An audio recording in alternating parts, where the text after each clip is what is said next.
The departure hall of the Caltharian palace was beautiful in that specific way that powerful civilizations used architecture to remind visitors they were somewhere important. Soaring crystalline arches, floors that seemed to be carved from single pieces of stone that shouldn't exist, light fixtures that weren't fixtures at all, but somehow captured and redirected the planet's triple suns into gentle illumination. Ambassador Daniel Cross had spent 2 years walking these halls, and he still found them intimidating. Today, standing surrounded by carefully packed luggage that contained 2 years of his life, he just wanted to leave. His formal departure credentials sat in his inner jacket pocket, signed by both Earth's Foreign Service and Queen Silthara's office.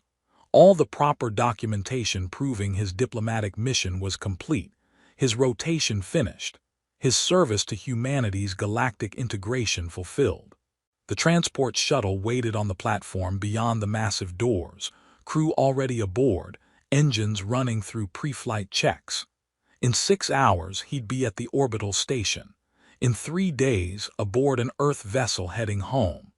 In 2 weeks, eating his sister's terrible cooking and sleeping in his old bedroom and walking on soil that humanity had evolved on. He was ready, more than ready. Exhausted in ways that went beyond physical tiredness. The exhaustion of maintaining perfect diplomatic composure for 2 years, of representing an entire species to an empire that saw Earth as an interesting curiosity at best, of negotiating agreements where every word mattered because one mistake could set back humanity's position in galactic politics by decades. Ambassador Cross. Daniel's stomach dropped before he even turned around, because he recognized that voice, formal, precise, carrying authority that made the air itself seem to straighten its posture. Queen Silthara stood 10 meters away, flanked by guards who wore ceremonial armor that was definitely not ceremonial, and her expression was the same unreadable mask he'd faced across negotiating tables for 24 months. "Your Majesty," Daniel said, executing the proper formal bow that Caltharian protocol demanded. "I was just preparing for departure. Thank you for." "Your departure authorization has been revoked," Silthara said, and the words landed like a physical blow. Daniel straightened slowly, trying to process what he'd just heard. "I'm sorry, what?" "Your presence is required for ongoing negotiations." Silthara moved closer with that gliding walk that made her seem to float rather than step. She was tall, most Caltharians were, with silver-white skin that reflected the hall's light in subtle patterns, and those distinctive long ears that marked her royal bloodline swept back from her skull like elegant weapons. Her eyes were obsidian black, polished to the point where they seemed depthless, revealing absolutely nothing. "Earth's interests demand your continued service. You cannot leave at this time." "That's," Daniel stopped himself before saying impossible, because clearly it wasn't impossible if it was happening. "Your Majesty, with respect, my mission objectives are complete. Trade agreements signed, cultural exchange programs established, all documentation filed with both our governments. My rotation schedule has me returning to Earth for debriefing and reassignment. There are no ongoing negotiations requiring my specific participation." "Circumstances have changed," Silthara said with the kind of finality that ended discussions in her court. "New complications have arisen regarding the technology transfer protocols. Your expertise is essential to resolution." "What complications?" Daniel asked, his diplomatic training kicking in despite growing alarm. "The protocols were finalized 3 months ago. Both sides accepted the terms. What possibly could have?" "Technical matters that require diplomatic finesse," Silthara interrupted. "Matters that I will brief you on once you are settled in your new quarters." "New quarters?" Daniel's voice cracked slightly on the second word. "Your Majesty, I don't need new quarters. I need to board that shuttle and return to Earth according to agreed-upon diplomatic rotation schedules." "The schedules have been amended." Silthara gestured, and 2 guards moved to flank Daniel's luggage. "You will be accommodated in the palace proper while these negotiations proceed. more convenient than the diplomatic residence, given the intensive nature of the work ahead. Daniel felt reality tilt sideways. This wasn't a request or even an order framed as a request. This was a queen informing him of decisions already made, arrangements already implemented, his autonomy already overridden by someone with the power to do exactly that. "I need to contact Earth's Foreign Service," he said, forcing calm into his voice. "My government needs to be informed of this change in circumstances. Communications will be restricted during the sensitive phase of negotiations," Sulthara said. "Standard security protocol for diplomatic matters of this nature." "There is no standard protocol for detaining ambassadors against their will," Daniel said, and saw something flicker in those obsidian eyes, too fast to identify, immediately suppressed. "You are not detained, ambassador. You are fulfilling your diplomatic obligations." Sulthara's tone remained formally polite, but something in her posture had gone rigid. "Earth assigned you to facilitate cooperation between our civilizations. That cooperation requires your continued presence. Surely your government will understand the necessity." "They'll understand that their ambassador is being held without clear justification by a foreign power," Daniel said. "Your Majesty, I invoke diplomatic immunity under the Galactic Convention on—" "You are on Caltharian sovereign territory," Sulthara cut him off, and now there was steel in her voice. "Operating under agreements between your government and mine that give me discretion regarding the duration and scope of diplomatic missions. I am exercising that discretion. Your immunity protects you from criminal prosecution, Ambassador Cross, not from being required to complete your assigned duties." Daniel stared at her, really looked at her for the first time since she'd entered the hall. Saw the careful control in how she held herself, the tension around her eyes despite the neutral expression, the way her hands, usually graceful and relaxed, were clasped behind her back where he couldn't see them. This wasn't the Sulthara he'd negotiated with for 2 years, coolly logical, open to persuasion through well-reasoned argument, willing to compromise when presented with mutually beneficial solutions. This was someone holding position through sheer force of will, defending something with authority rather than logic. "What's really going on here?" Daniel asked quietly. "Because this isn't about technology transfer protocols. There are no new complications. You're inventing justifications for keeping me here, and I don't understand why." For a moment, just a moment, Sulthara's mask slipped. He saw something in her expression that might have been desperation, quickly buried beneath royal composure. "You are needed, ambassador. That is sufficient reason." "Needed for what?" Daniel pressed, sensing weakness and exploiting it like any good diplomat. "If there are genuinely urgent matters requiring my attention, brief me. Show me the complications. Let me evaluate whether my presence is actually essential or if you're—" He stopped, because finishing that sentence would be calling a Caltharian queen a liar to her face, which would be both diplomatically catastrophic and potentially fatal. Sulthara seemed to understand what he'd left unsaid. Her expression closed completely, became the blank royal mask he'd seen in formal audiences. "Your new quarters are in the East Wing, 3rd level. Guards will escort you. I expect your attendance at tomorrow's morning briefing." "And if I refuse?" Daniel asked. "If I walk out those doors and board that shuttle regardless of your orders?" "Then my guards will prevent your departure," Sulthara said flatly. "With whatever force is necessary to ensure your safety and compliance with diplomatic requirements." The silence stretched between them, filled with unspoken implications. Daniel felt his hands clench into fists, forced them to relax. "So I'm a prisoner?"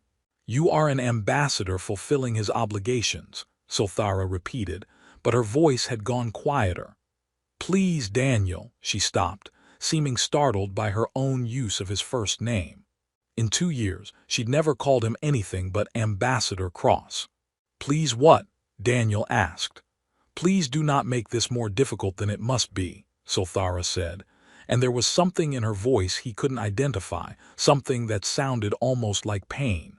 "The quarters are comfortable. You will have access to palace resources. This is not punishment or imprisonment. It is simply necessary." "For what?" Daniel demanded again. Silthara looked at him for a long moment, and Daniel saw her internal struggle written in micro-expressions that her diplomatic training almost concealed. Almost. Then she turned away, moving toward the exit with that gliding stride that never faltered. "Escort Ambassador cross to his quarters," she told the guards without looking back. "Ensure he has everything required for comfortable accommodation. And inform the gate authority that all departures are suspended pending further notice." She left, and Daniel stood in the departure hall surrounded by luggage. He wouldn't be loading onto a shuttle, staring at doors that might as well have been solid walls for all the chance he had of getting through them. The guards moved forward, polite, professional, absolutely immovable.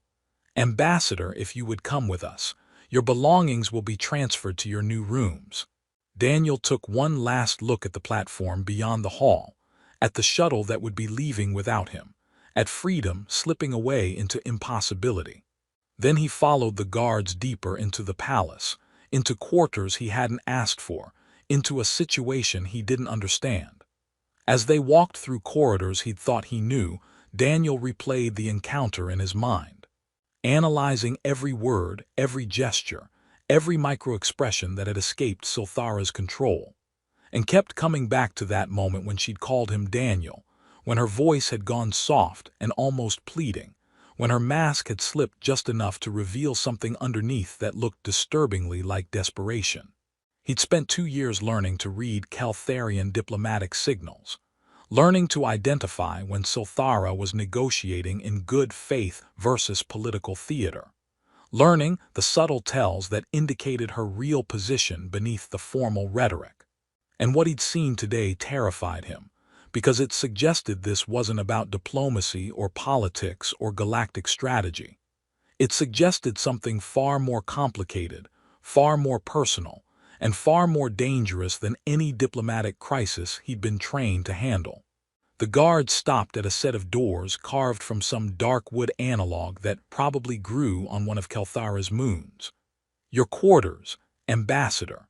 The Queen has assigned you accommodations befitting your essential status to ongoing diplomatic efforts." They opened the doors, and Daniel stepped into rooms that made his previous diplomatic residence look like a supply closet. Vast spaces filled with Caltharian artistry, furniture that somehow combined alien aesthetic with surprising comfort, views through floor-to-ceiling windows that showed gardens extending toward distant mountains. It was beautiful. It was luxurious beyond anything Earth's foreign service would have authorized. It was absolutely a prison, regardless of how comfortable the bars. Daniel stood in the center of rooms he'd never asked for, staring at luxury he'd never wanted, trying to understand how his completed diplomatic mission had just become indefinite detention at the whim of a queen who'd looked at him with something that might have been desperation, or might have been something even more concerning. His luggage arrived moments later, unpacked by staff who moved with efficient silence. His credentials, worthless now, sat in his jacket pocket like a reminder of freedom he'd been counting on. Outside the windows, Kelthara's triple suns painted the sky in shades of amber and rose, beautiful, alien, and suddenly feeling very far from any possibility of home. Daniel sank into a chair that adapted to his frame with uncomfortable precision, and started planning how exactly he was going to handle being held by someone powerful enough that no authority in the known galaxy could overrule her decisions. Someone who, for reasons he desperately needed to understand, had decided that letting him leave was not an option she could accept. 3 days passed in what Daniel was starting to think of as luxurious purgatory. His new quarters were indeed everything the guards had promised, comfortable beyond reason, stocked with amenities he didn't need, connected to palace networks that gave him access to libraries and entertainment systems, and basically everything except communication with anyone beyond Caltharian borders. His messages to Earth's foreign service vanished into bureaucratic void. His attempts to reach the orbital station were met with polite system errors. He was connected to everything and isolated from everyone who mattered. The guards outside his door were unfailingly polite. They'd escort him anywhere in the palace he wished to go, the gardens, the libraries, even the court observation galleries. They just wouldn't escort him to the spaceport or let him leave palace grounds or permit any action that might result in his actually departing the planet. It was maddening. What made it worse were the summons. Every morning, an aide would arrive with a formal request for his presence at various meetings, briefings, or consultations. Daniel would attend, prepared to address whatever urgent diplomatic crisis supposedly required his continued presence. Instead, he'd find himself reviewing trade documentation that didn't need reviewing, consulting on cultural exchange programs that were functioning perfectly well without him, or sitting through policy discussions that had nothing whatsoever to do with Earth's interests. It was busy work. Elaborate, time-consuming busy work designed to create the appearance of necessity while accomplishing nothing substantive. And Silthara was always there, presiding over these pointless meetings, asking his opinion on matters that didn't require it, maintaining perfect formal courtesy while steadfastly refusing to acknowledge the absurdity of the situation. On the fourth morning, Daniel decided he was done being diplomatic about it. The meeting was in one of the smaller council chambers, just Silthara, 3 of her senior advisors, and Daniel supposedly there to review proposed amendments to agricultural trade classifications. 20 minutes into what should have been a 5-minute discussion, Daniel set down the data tablet he'd been pretending to read. "Your Majesty," he said, his voice cutting through an advisor's droning explanation of grain categorization protocols. "May I speak candidly?" Silthara's attention snapped to him with that unnerving intensity she'd perfected. "Of course, Ambassador, your candid assessment is valued." "Then I'll be candid," Daniel said, standing because sitting made him feel at a disadvantage. "This meeting is unnecessary.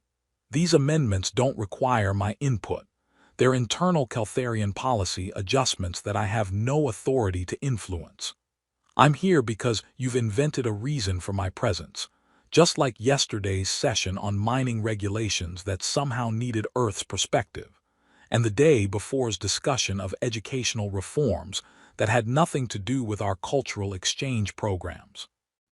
The advisors exchanged glances, uncomfortable, knowing glances that suggested they saw the same thing Daniel did, but weren't about to challenge their queen. Silthara's expression remained perfectly neutral. "Your perspective as Earth's representative provides valuable outside viewpoint on matters that don't concern Earth," Daniel interrupted, which was probably treasonous or at least spectacularly rude in Caltharian protocol, but he'd stopped caring about protocol somewhere around day 2 of captivity. "Your Majesty, I've spent 2 years learning to read between lines of diplomatic language. I know when I'm being managed. So please, explain to me what's actually happening here. Why am I really being kept on Calthara?" Silence filled the chamber. The advisors looked at their queen, waiting for her response.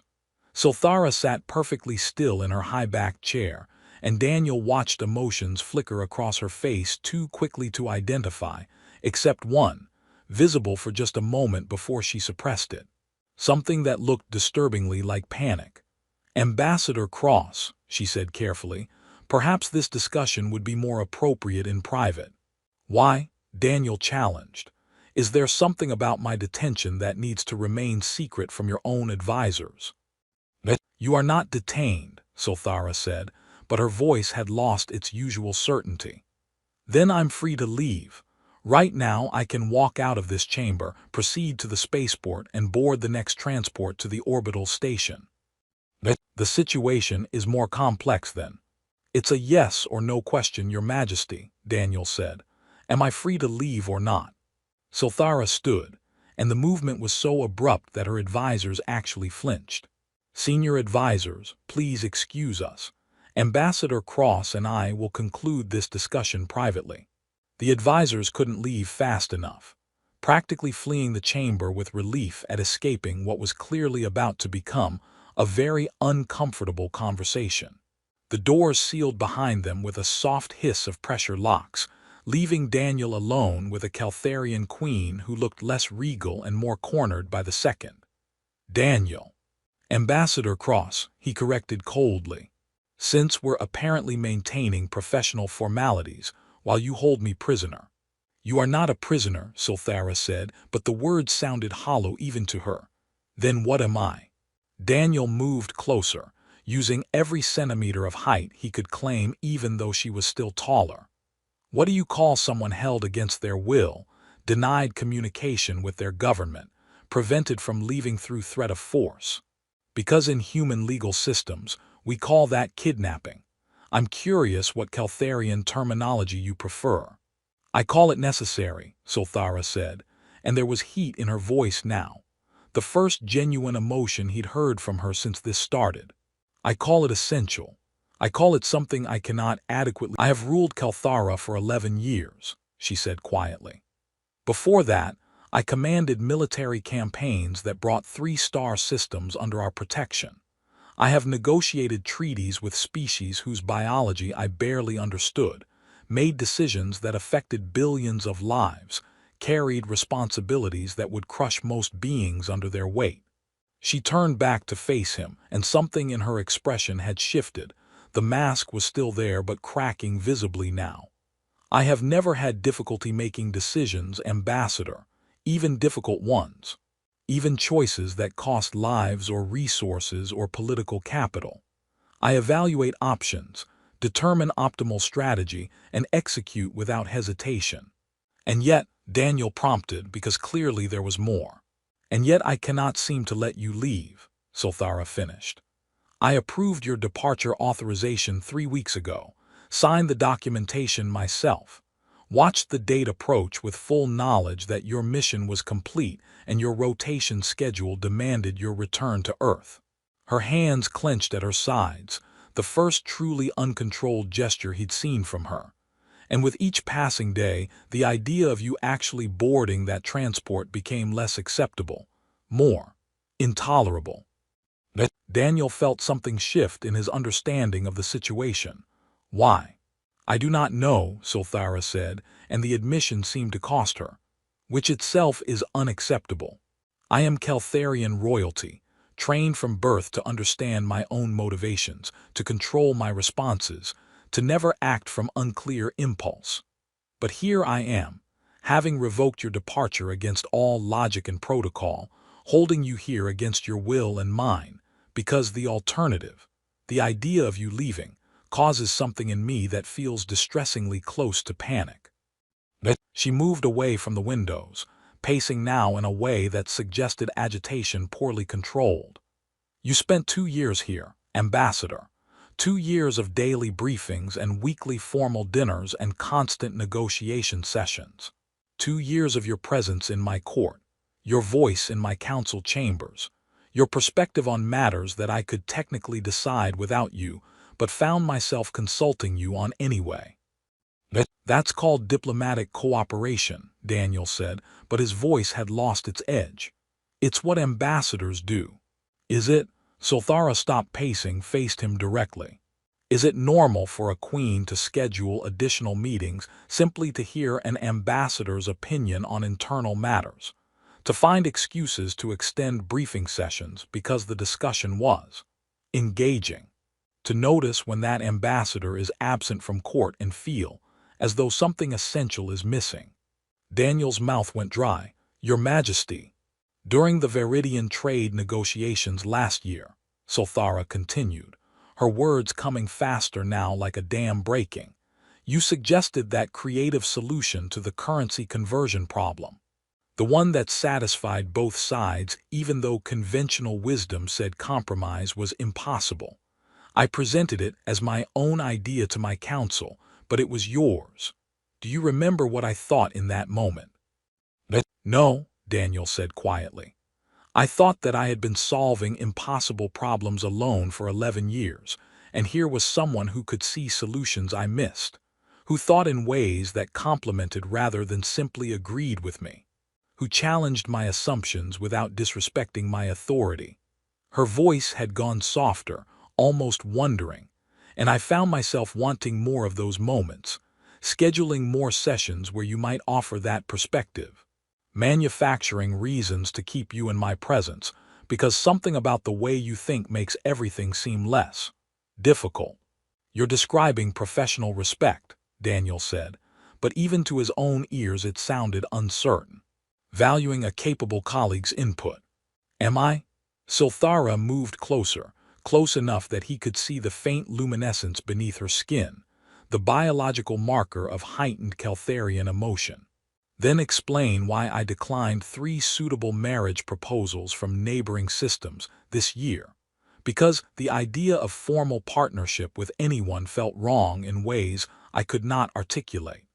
Explain why I have dreaded your scheduled departure for months, knowing it was coming and finding myself inventing increasingly desperate reasons why your mission should be extended. Explain why standing in that departure hall watching you prepare to leave felt like losing something I did not know I needed until faced with its absence. Daniel stared at her, all his diplomatic training failing to provide adequate response. You're saying you have feelings for me. I am saying, Silthara corrected, that somewhere in 2 years of professional interaction, you became essential to my daily existence in ways that transcend diplomatic utility. I look forward to your presence in briefings. I value your opinion beyond its strategic merit. I find myself thinking about our conversations long after they end, wondering what you would think about situations you are not present for. She stopped, seeming to hear her own words, and something like horror crossed her face. And I apparently have no ability to process these feelings in any rational manner because my response was to simply refuse to let you go, to trap you here through abuse of royal authority, because I lack the courage to admit what is happening or the wisdom to address it appropriately. The silence that followed was profound. Daniel tried to organize his thoughts, found them scattered beyond retrieval. 2 years of professional interaction, 2 years of careful diplomatic distance, formal meals, policy discussions.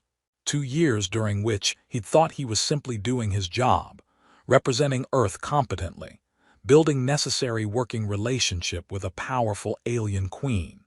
He had not noticed, had not let himself notice, that he'd started looking forward to briefing sessions with her, that her rare smiles felt like diplomatic victories worth celebrating, that debates with her were intellectually stimulating in ways civilian work had never been. That somewhere along the way, she'd stopped being Queen Silthara, Caltharian ruler, and become someone whose opinion he actively sought, whose approval he unconsciously worked to earn, whose presence made even tedious diplomatic functions somehow worthwhile. This is insane, he said finally. Yes, Silthara agreed, completely. You're holding me prisoner because you have a crush you didn't recognize and don't know how to handle. That is a remarkably reductive summary of an emotionally complex situation, but essentially accurate, Silthara said. And now that I have admitted it aloud, I am forced to confront how absolutely inappropriate my behavior has been. You came to my world to perform diplomatic service. You completed that service admirably. And your reward is being detained by someone who cannot articulate why she needs you here, but apparently needs it desperately enough to override your autonomy, violate diplomatic protocols, and potentially destroy any personal regard you may have developed for her during our working relationship.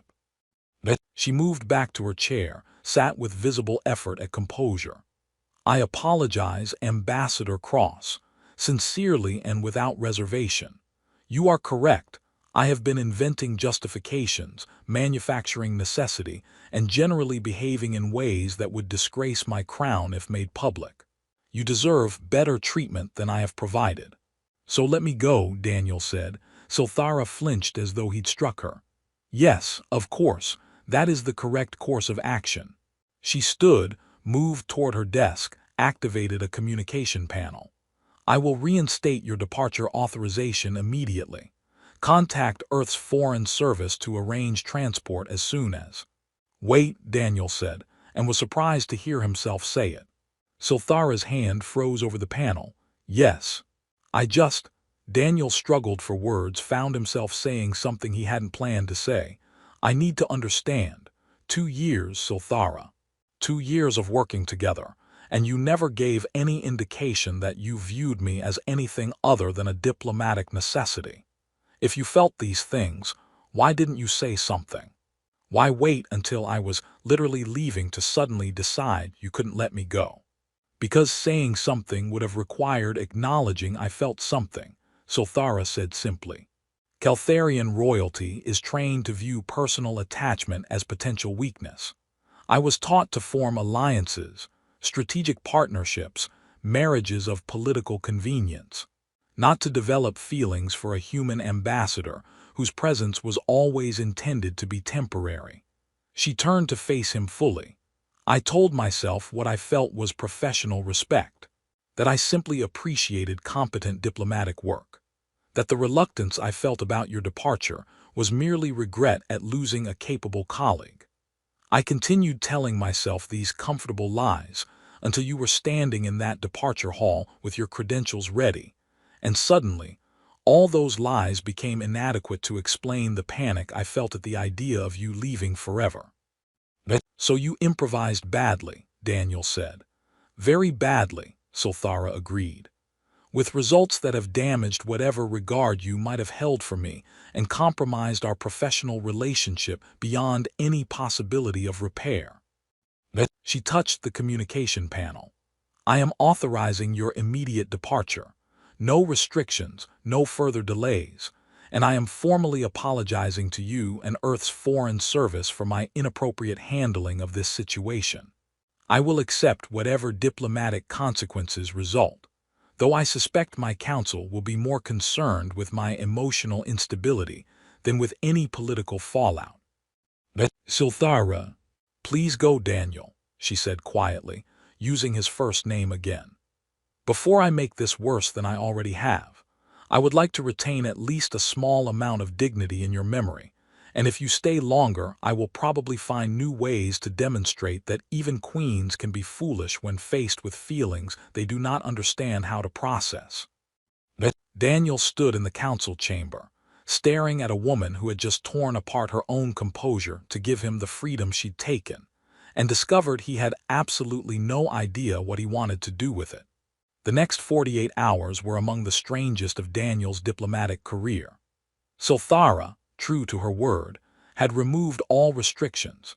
His communications were restored, his departure authorization reinstated, Earth's Foreign Service contacted with explanations that were diplomatically phrased but essentially amounted to, your ambassador was detained due to my personal confusion, sincere apologies. The transport shuttle was rescheduled, new departure time set for the following morning. Daniel should have felt relieved. Instead, he felt unsettled in ways he couldn't articulate.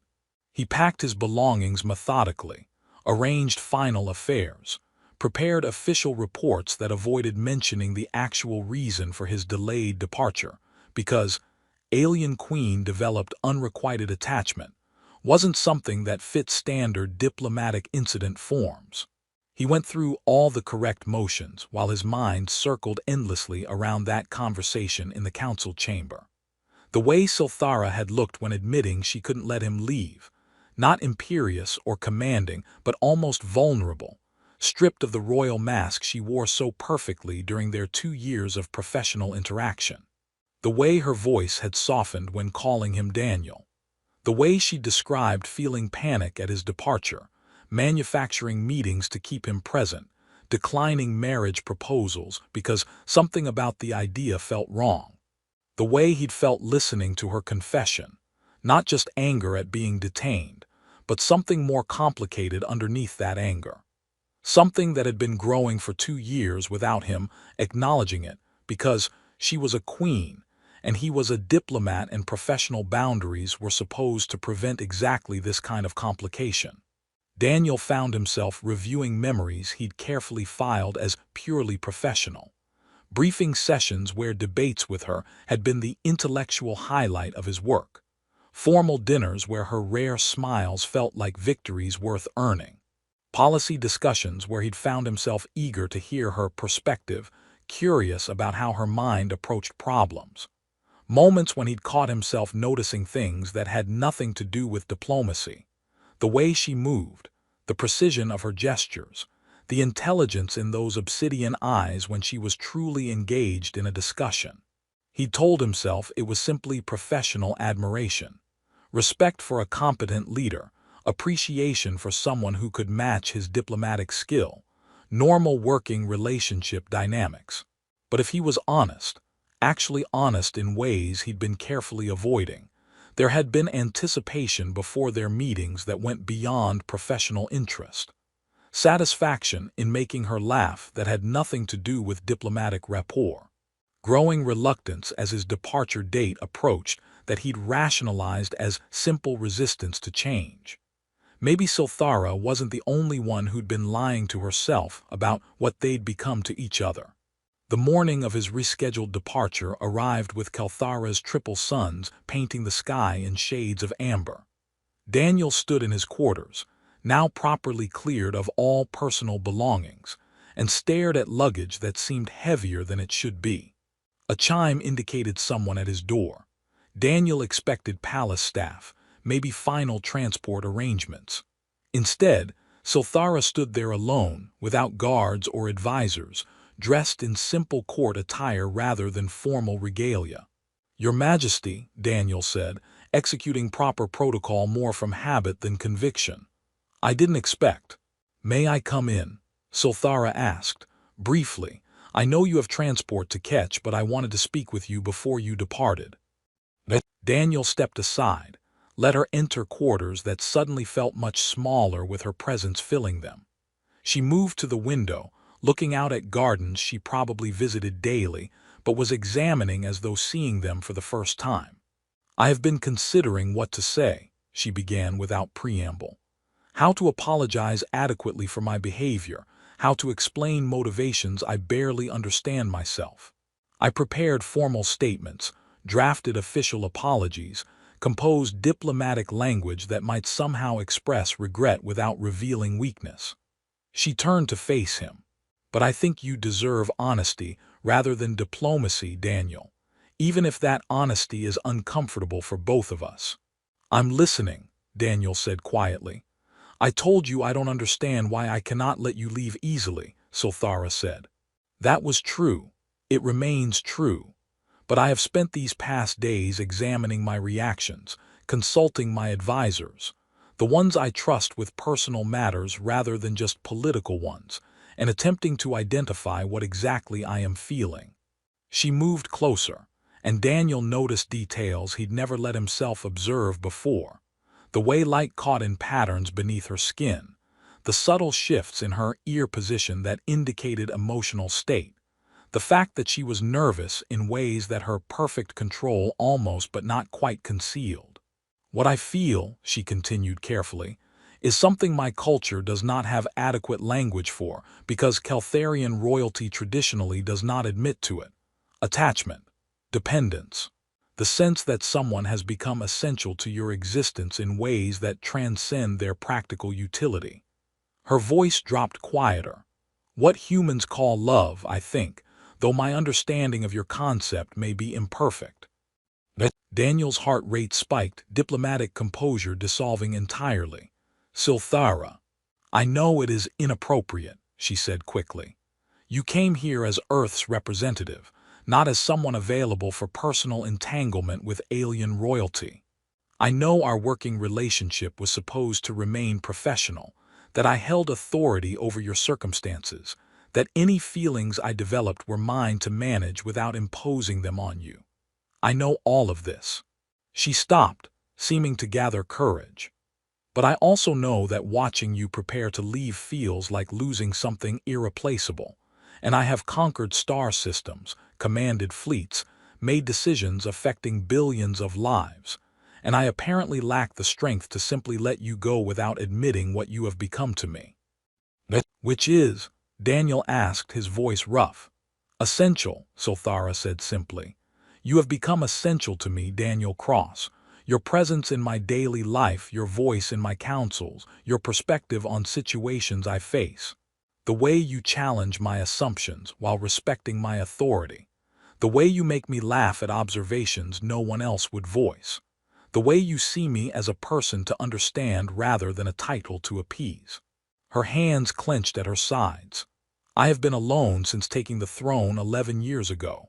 Respected, obeyed, occasionally feared, but fundamentally isolated by position and power.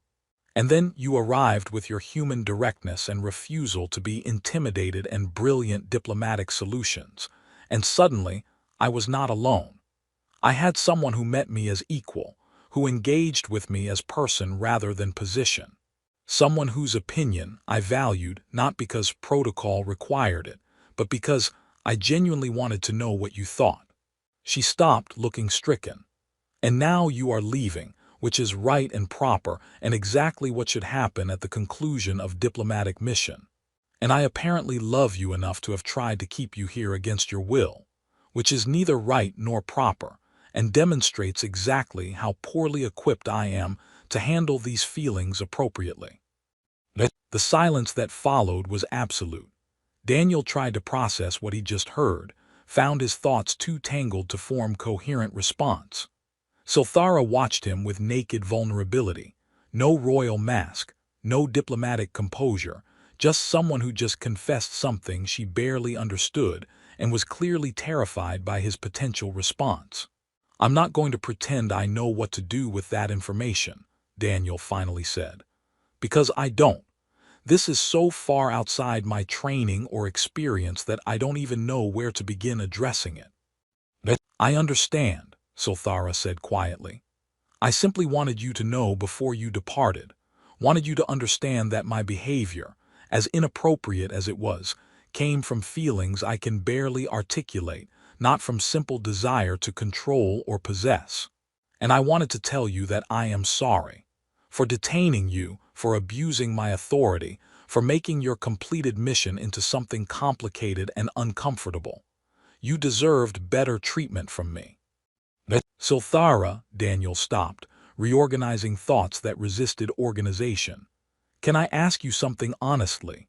No diplomacy, no careful phrasing, just honest question. Of course. If I hadn't been leaving, if my rotation hadn't been ending, would you ever have told me any of this?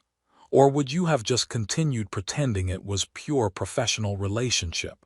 Sothara considered, then answered with visible effort. I would have continued pretending. Because acknowledging these feelings requires admitting vulnerability I was trained never to show. Because romantic involvement with Earth's ambassador would create diplomatic complications both our governments would struggle to address. Because, she paused, because I am terrified of caring about someone this much when I have responsibilities that might require sacrificing personal attachment for political necessity. That's honest, Daniel said. That's cowardly, Sothara corrected. I have faced military campaigns, hostile negotiations, assassination attempts, and I apparently lack the courage to simply tell someone I care about them until forced by circumstances to either acknowledge feelings or lose them entirely. So what happens now? Daniel asked. Now you board your transport, return to Earth, resume your life, Sothara said. This situation is resolved as it should have been from the beginning, with your freedom restored and my inappropriate feelings acknowledged but not imposed on you further. And you, Daniel pressed, what happens to you? I continue ruling, Sothara said with attempt at lightness that failed completely. I attend council sessions, negotiate treaties, manage an empire. I do this as I have always done, alone, competently, without personal complications interfering with duty. Sounds lonely, Daniel said quietly. It is what I was trained for, Sothara replied. What I chose when I claimed the throne. Personal happiness was never part of the bargain, Daniel. Power and isolation are traditionally paired among my people. Daniel looked at her, really looked at this woman who had just stripped away every defense to confess feelings she barely understood to someone she'd briefly imprisoned out of desperation, and discovered something that probably should have terrified him but somehow didn't. He didn't want to leave her like this. Didn't want to walk away from someone who'd become important to him in ways he'd been carefully not examining for 2 years. Didn't want to return to Earth knowing he'd left Silthara alone in her palace, dealing with feelings he'd helped create through simple proximity and professional competence. "I need to ask you something even more honestly," he said. "Go ahead," Silthara said. "Are you actually in love with me? Or are you lonely and I happen to be present and competent, and you're conflating professional rapport with romantic attachment?" The question was cruel, but Daniel needed to know. Needed to understand if what she felt was genuine connection or simply isolation finding focus on the nearest suitable person. Silthara flinched as though he'd struck her. Then slowly she answered, "I have wondered that myself, questioned whether what I feel is real or simply loneliness finding target. I have been alone for 11 years, surrounded by people who fear or respect me but never simply see me. You arrived and you did see me, challenged my Caltharian royal training does not emphasize emotional literacy in such matters. But I know what you have become to me goes beyond professional appreciation or loneliness-seeking focus." "What have I become to you?" Daniel asked. "Home," Silthara said simply. "Somehow, in 2 years of diplomatic interaction, you became the closest thing to home I have felt since claiming a throne that makes personal connection nearly impossible. And the idea of losing that, losing you, is why I behaved so inappropriately." Daniel processed this, his mind working through implications while his heart did complicated things in his chest. "I should be furious with you. For holding me here, for overriding my autonomy, for using your power to trap me." "You should," Silthara agreed. "And I will understand if you leave now hating me for what I've done." "I don't hate you," Daniel said quietly. "That's the problem." Silthara went very still. "What?" "I don't hate you," Daniel repeated. "And I should. What you did was absolutely not acceptable, violated every diplomatic norm, demonstrated that even you, brilliant tactician, respected leader, can make spectacularly bad decisions when faced with feelings you don't know how to process." He moved closer, watching her expression shift through confusion towards something that might be hope. "But I spent 2 years learning to read you, Silthara. Learning when you were negotiating in good faith versus playing political theater. Learning the subtle tells that indicated your real thoughts beneath diplomatic language.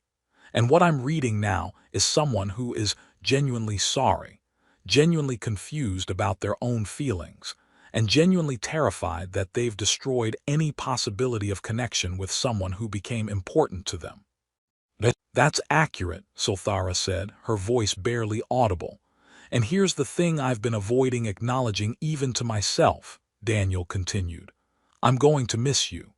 Not just as a professional contact, but as someone I looked forward to seeing. Someone whose opinion I valued beyond its strategic merit.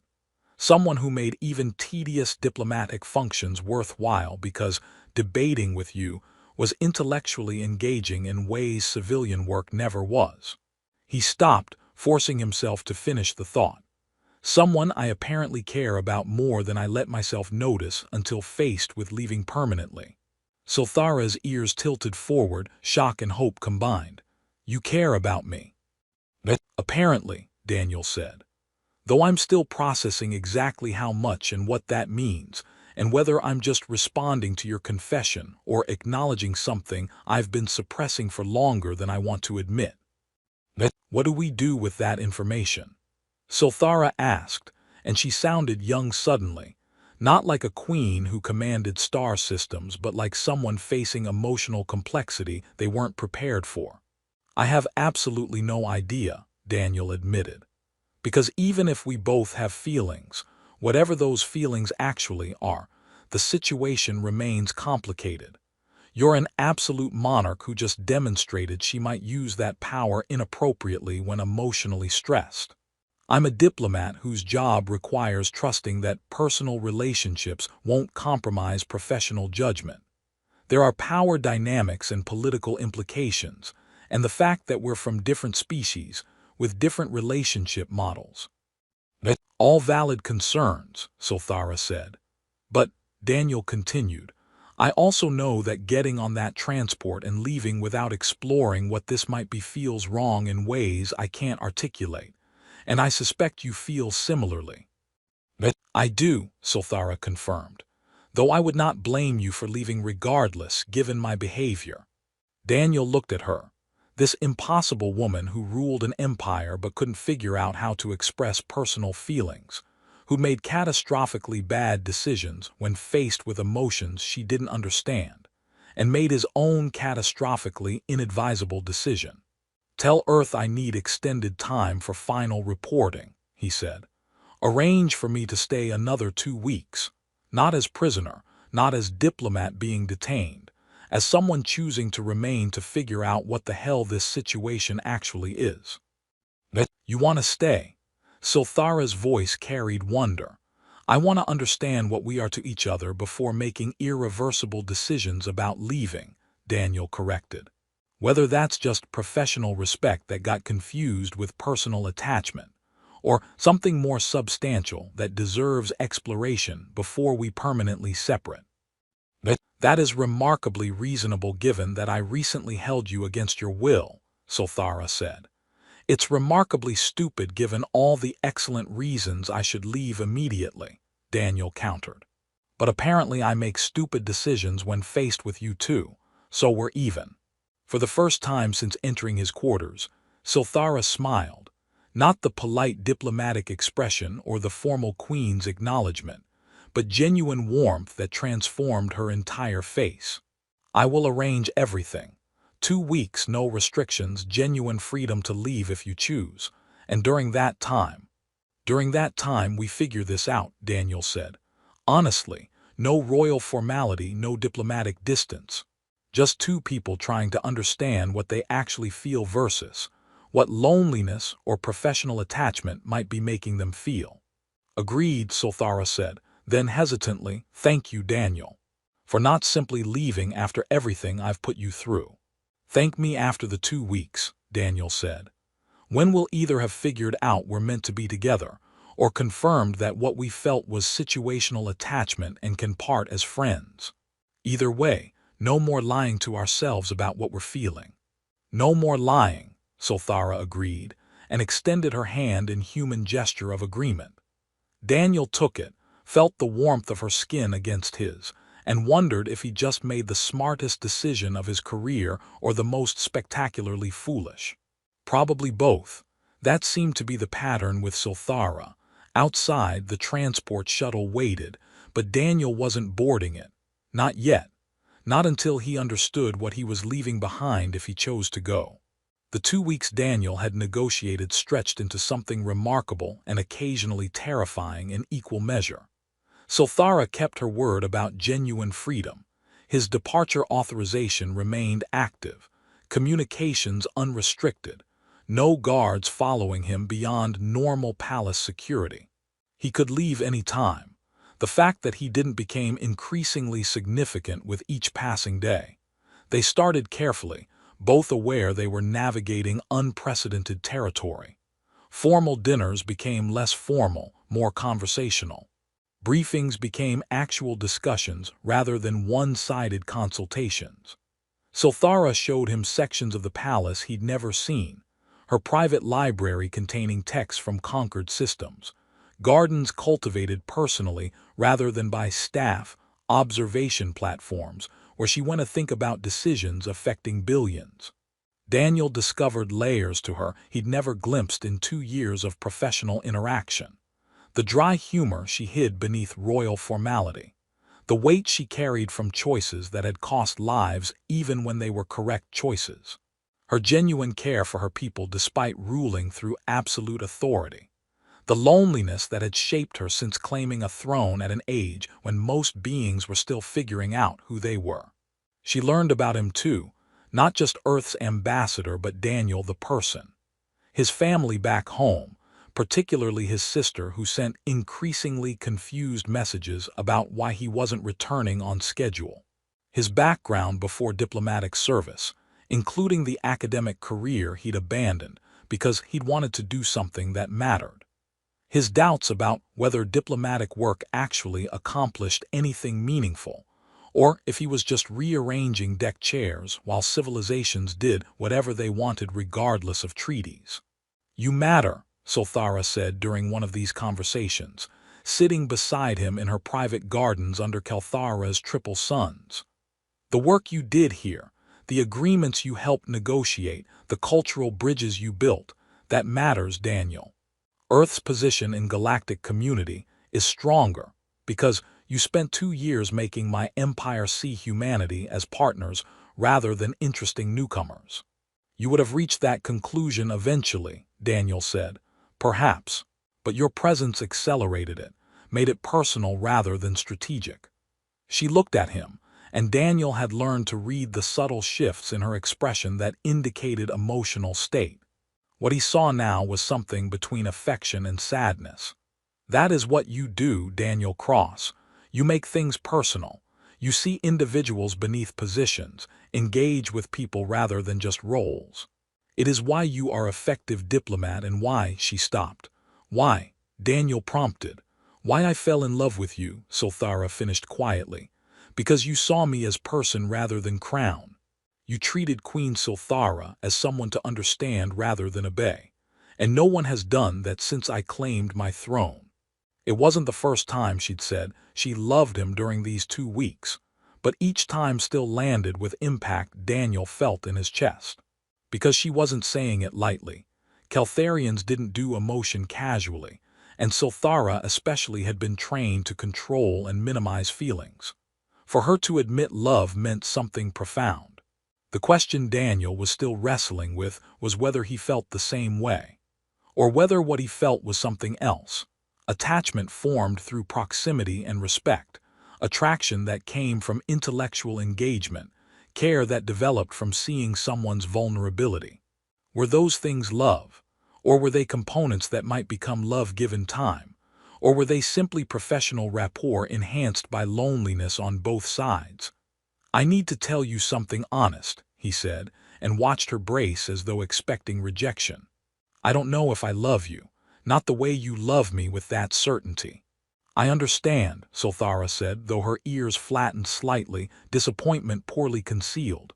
"Let me finish," Daniel said. "I don't know if I love you, but I know I care about you.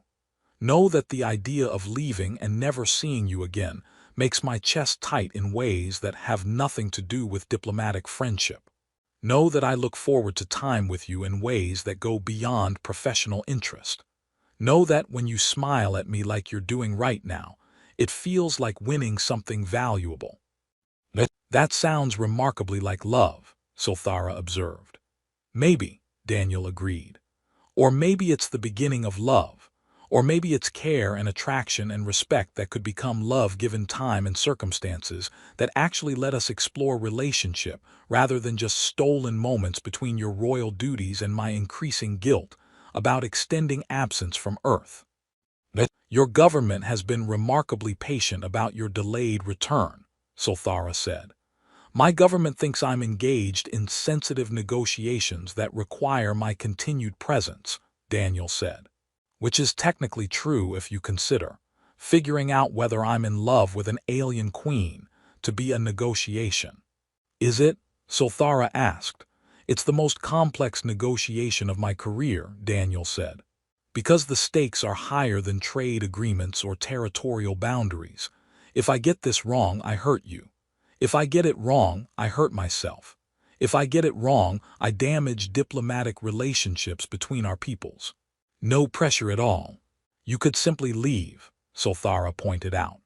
"Return to Earth, resume your career, consider these 2 weeks an interesting interlude that helped us both process complicated feelings. No one would fault that choice, Daniel. It would be the safe, reasonable path." "Safe and reasonable have never been my strong suits," Daniel said. Ask anyone who's worked with me.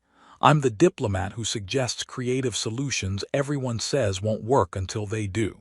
I take calculated risks based on reading situations and trusting my judgment about people. And what does your judgment tell you about this situation? Sulthara asked quietly. Daniel looked at her. This brilliant, complicated woman who ruled an empire but couldn't figure out how to express personal feelings without tearing apart her own composure.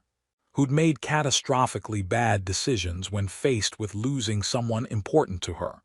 Who was capable of such vulnerability when she let down defenses her position required. My judgment tells me that you're genuine, he said. That what you feel isn't just loneliness finding focus, but actual connection with someone who became essential to you. My judgment tells me that I care about you more than professional relationship explains.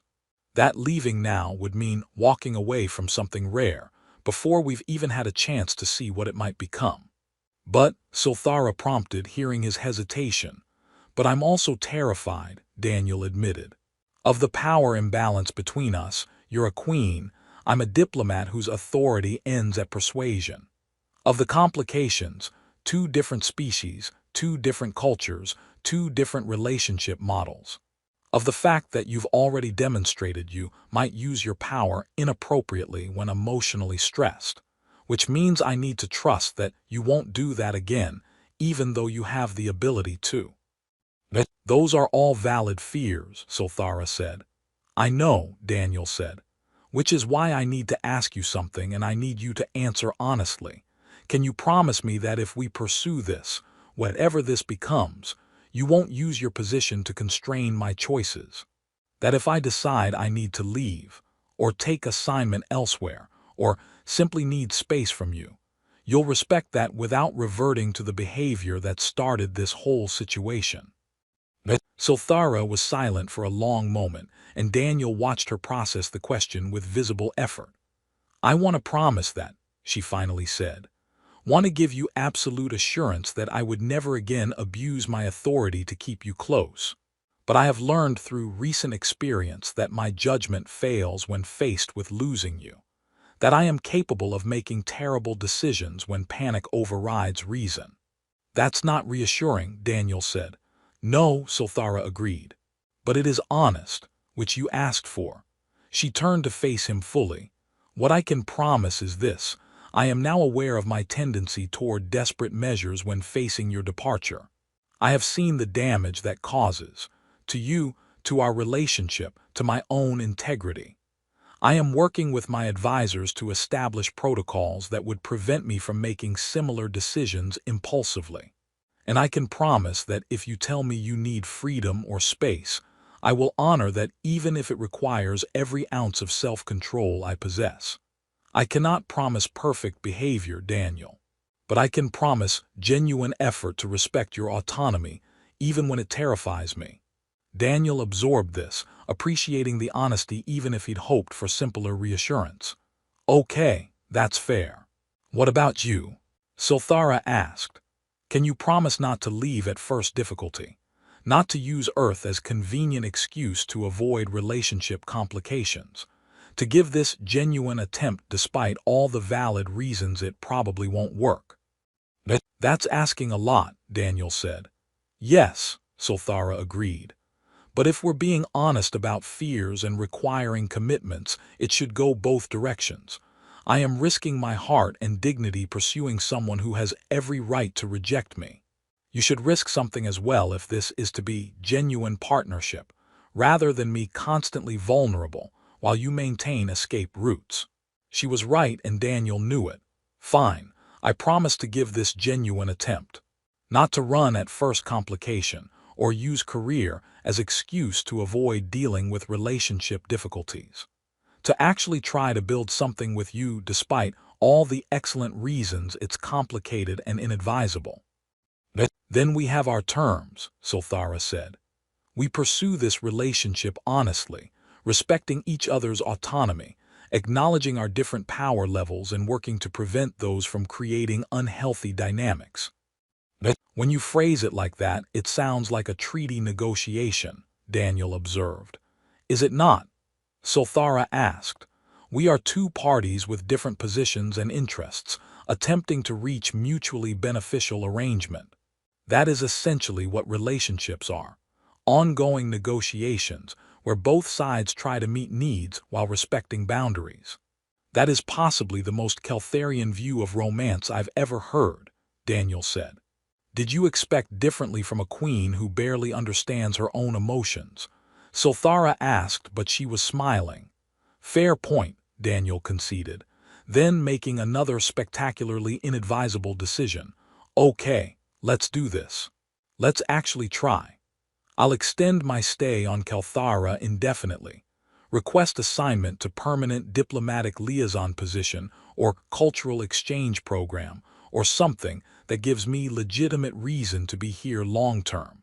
We'll date, or whatever Keltharians call courtship when it involves alien ambassadors. We'll see if what we have can survive beyond crisis circumstances and forced proximity. You're certain? Sulthara asked, and Daniel saw hope and fear warring in her expression. You would restructure your career, leave Earth semi-permanently, take a chance on relationship with someone who recently demonstrated poor judgment regarding your freedom. I'm not certain at all, Daniel said honestly. I'm terrified and probably making huge mistake, and definitely going to have complicated conversations with Earth's Foreign Service about my mental state. But I also know that walking away now means never knowing if this could have been something real, and I've spent enough time with you to want to find out. Sulthara's smile was radiant. I will make this work, Daniel. I will respect your autonomy, work on my control issues, and do everything possible to build relationship that honors both of us. I know, Daniel said, because if you didn't, I'd leave, and we'd both know I should. Fair terms, Sulthara agreed. They sat in the gardens as Kelthara's suns painted the sky in shades of amber and rose, two people from impossible worlds trying to build something that probably shouldn't work but might, just might, be worth the risk. 6 months later, Daniel stood in the newly established Earth Keltharian Cultural Center attached to the palace, reviewing proposals for student exchange programs, while Sulthara worked through diplomatic correspondence at the desk beside him. This had become their routine, working in the same space when possible, sharing tasks that overlapped, building both professional and personal partnership. It wasn't always easy. They'd had fights about his need for autonomy versus her instinct to protect and control. Arguments about the power imbalance that never quite went away even with both trying to address it. Difficult conversations about what relationship between their species even looked like when their biology and culture approached partnership so differently.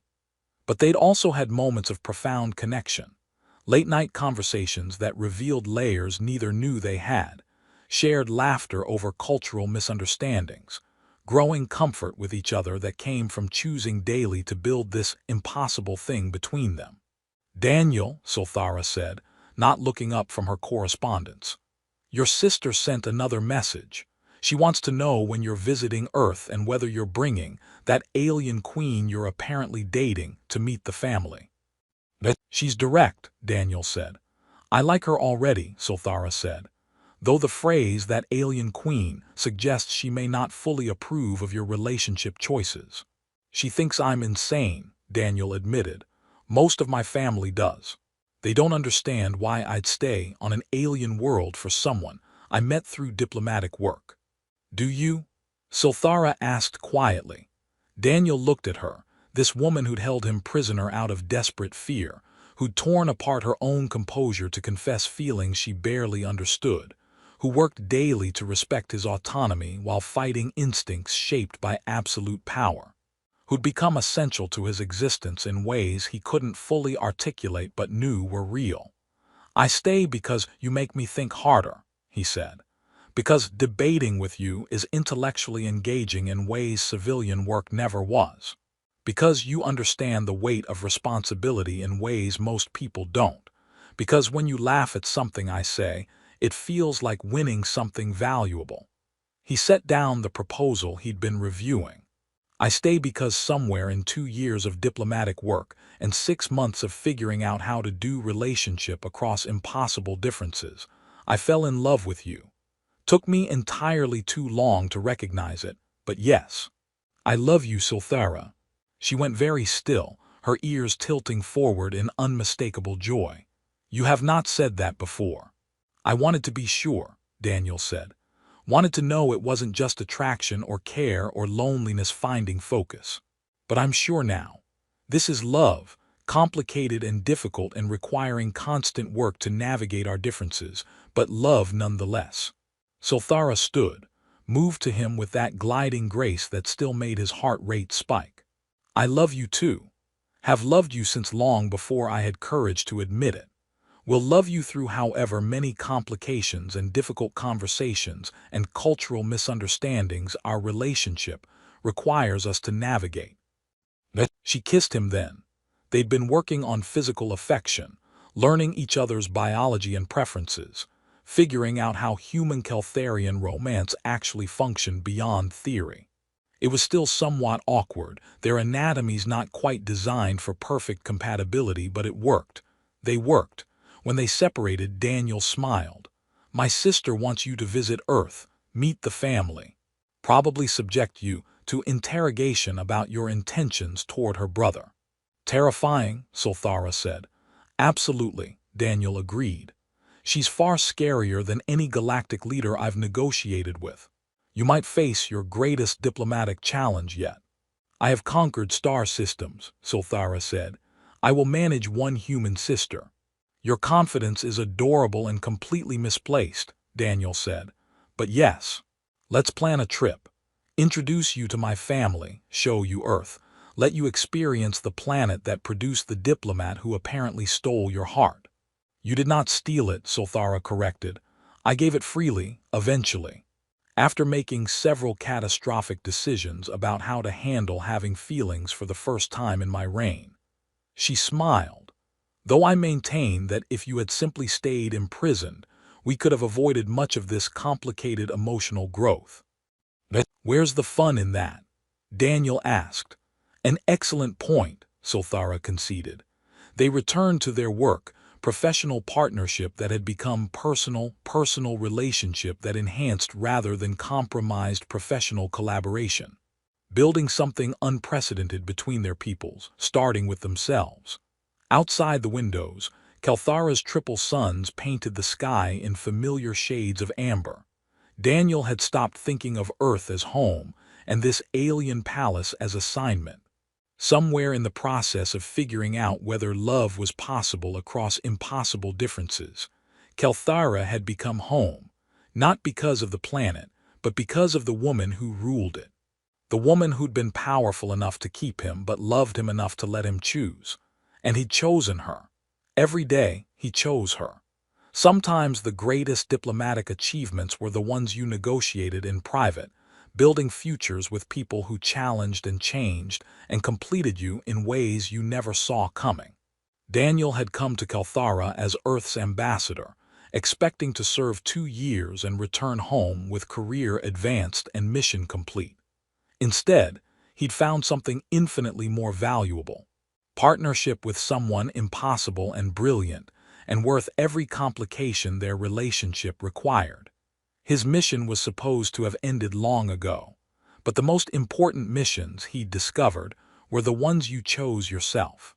The ones that began with someone refusing to let you go and ended with both of you choosing to stay.